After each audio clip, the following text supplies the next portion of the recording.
Nous allons maintenant dessiner un autre modèle de ressort, mais cette fois-ci avec un pas variable. Je vais commencer une nouvelle pièce. Je vais commencer par, comme toujours, par le plan de face. Je vais choisir le diamètre de base qui a une valeur de un diamètre de 40 mm.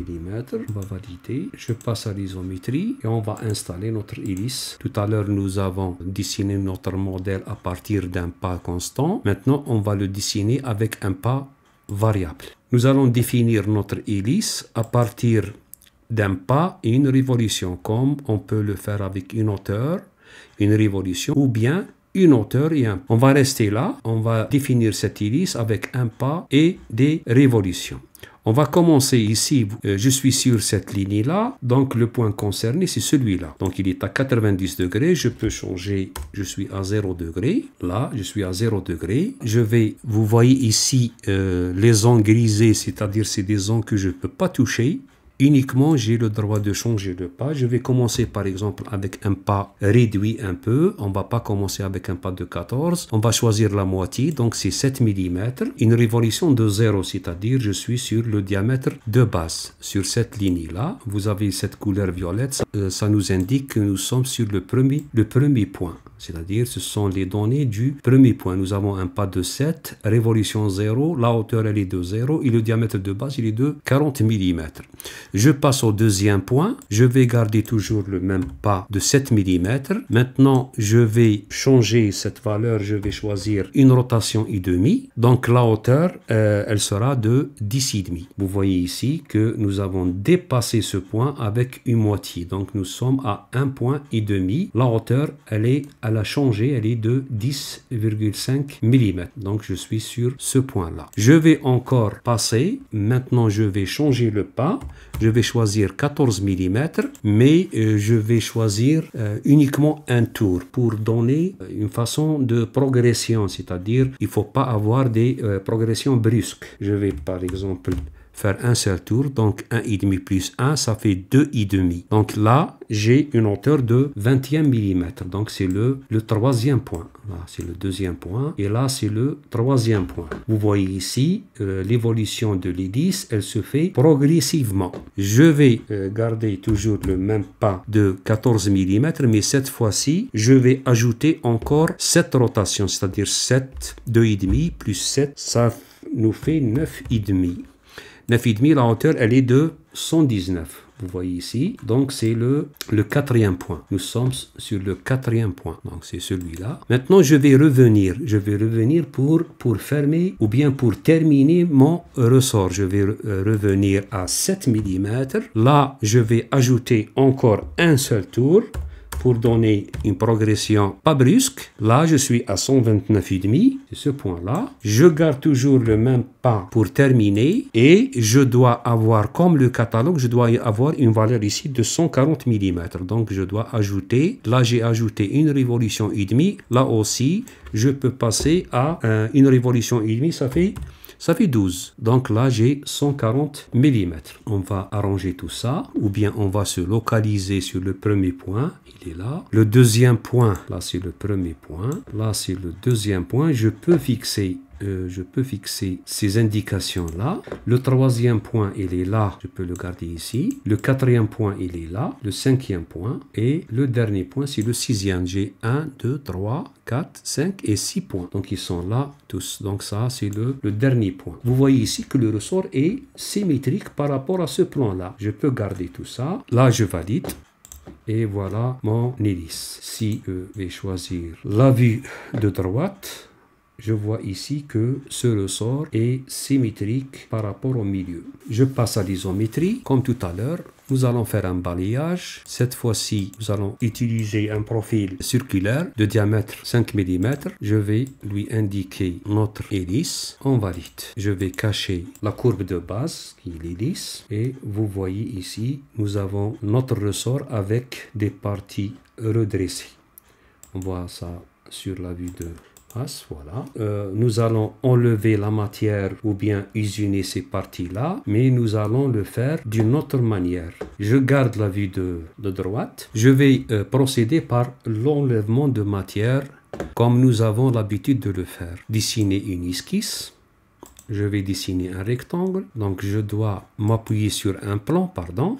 Donc le plan, je peux choisir ce plan de droite et je vais dessiner un rectangle et laisser ces bords-là à l'extérieur du rectangle pour pouvoir les supprimer. Voilà, je valide. Je peux même mesurer ou bien coter ce côté-là, j'ai 140 mm. Donc c'est la hauteur de mon ressort. Je passe à l'enlèvement de matière. Je vais choisir ici à travers tous les deux côtés. Je valide ici. Là, si je valide de cette manière-là, j'ai complètement le ressort qui va disparaître et il va me garder uniquement cette partie et cette partie. Comment on va procéder? On va basculer le côté pour enlever la matière. Là, c'est correct. Je valide. Voilà, j'ai la première partie, la deuxième partie sur l'autre bout. Je passe à l'isométrie et voilà mon ressort. Si par exemple, comme nous l'avons déjà indiqué, ce ressort est un élément qui va servir dans un assemblage et donc il doit être inséré. Mais pour insérer cet élément, il faut des références. Alors nous aurons besoin de son axe. Mais puisque ce n'est pas un cylindre avec bien sûr son diamètre et tout ça, nous allons lui insérer un axe qui va servir pour son positionnement dans un assemblage. Pour insérer une géométrie de référence, on va insérer un axe. On va s'appuyer sur deux plans. Ici, les deux plans, je vais choisir le plan de droite et je vais choisir le plan de dessus. Voilà, j'ai les deux plans et mon axe va être au milieu de mon ressort. Voilà, cet axe va nous servir pour le montage dans un assemblage. On va enregistrer notre ressort et on va passer à une autre manière pour réaliser un ressort de compression. Nouvelle pièce. Nous allons choisir par exemple le plan de face. Je vais dessiner un cercle. Je dois le coter. Je vais lui donner un diamètre de 5. Je vais aligner ce centre par rapport à l'origine. Je vais coter. Je vais donner un rayon de 20. Je valide cette esquisse. Je vais ajouter encore une autre esquisse sur toujours le plan de face à l'origine.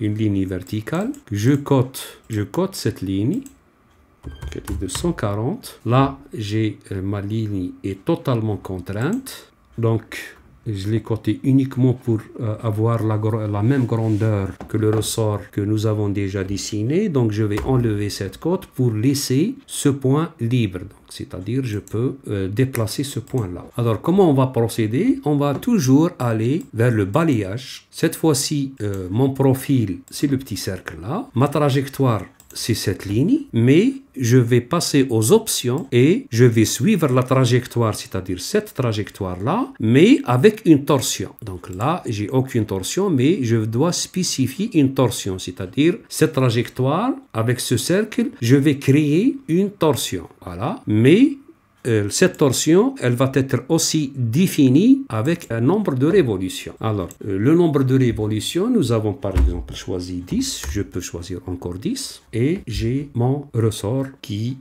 part de ce cercle jusqu'à la fin. Je vais valider comme ça. Nous avons le même ressort. Si je reviens sur cette esquisse-là, voilà. Si je change la hauteur, le ressort va changer. Ce ressort va être tendu. Donc, je reviens toujours sur cette esquisse. Si je vais descendre, je vais reconstruire et j'ai un ressort ici qui est comprimé. Alors, comme vous voyez, je peux utiliser cette fonctionnalité à travers cette esquisse ou bien cette longueur de cette esquisse pour utiliser ce ressort dans une animation, dans un assemblage c'est-à-dire le représenter comprimé et libre. Voilà. On va passer maintenant à une autre manière de dessiner ce ressort. Nouvelle pièce.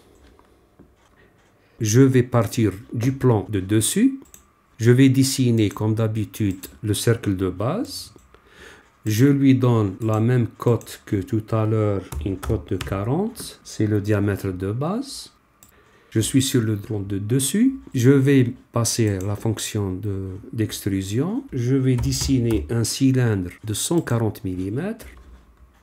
Je valide. Je dois me positionner sur ce plan et je dois dessiner une ligne qui part du centre, une ligne horizontale et je valide. Je passe à l'isométrie. Voilà la position de notre ligne. Je vais passer maintenant à ce plan, même le plan de droite, ça marche. Je garde le plan de face, normal. Je dessine une ligne qui part de ce point à ce point. Je valide. je passe à la fonction de balayage. De la même manière, je vais passer au volet surface et je vais choisir surface balayée. Je vais choisir le profil, c'est cette droite-là, et la trajectoire sur cette droite-là. Voilà, j'ai une surface plane. Mais comme tout à l'heure, nous allons passer aux options et on va suivre la trajectoire verticale, mais avec une torsion.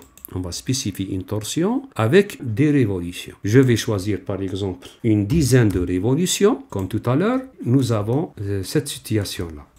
Je valide. Alors, qu'est-ce qu'on va faire maintenant? On va extraire l'intersection de ces deux fonctions-là, le cylindre et la surface balayée. On va passer à l'esquisse, courbe d'intersection. C'est-à-dire, je vais lui indiquer le cylindre et la fonction surface de balayage. Donc, ces deux-là et je valide. Qu'est-ce que j'ai? J'ai une hélice qui part d'en bas jusqu'en haut. Là, je valide. J'ai une esquisse 3D. Je valide. Je vais cacher ces deux fonctions-là. Pardon, je vais la cacher. Voilà. J'ai mon hélice. Je passe à la fonction de balayage. Là, je vais prendre un profil circulaire de 5 mm. La trajectoire, c'est celle-là. J'ai la même chose. Donc, j'ai un ressort de compression. On va sauvegarder ce ressort.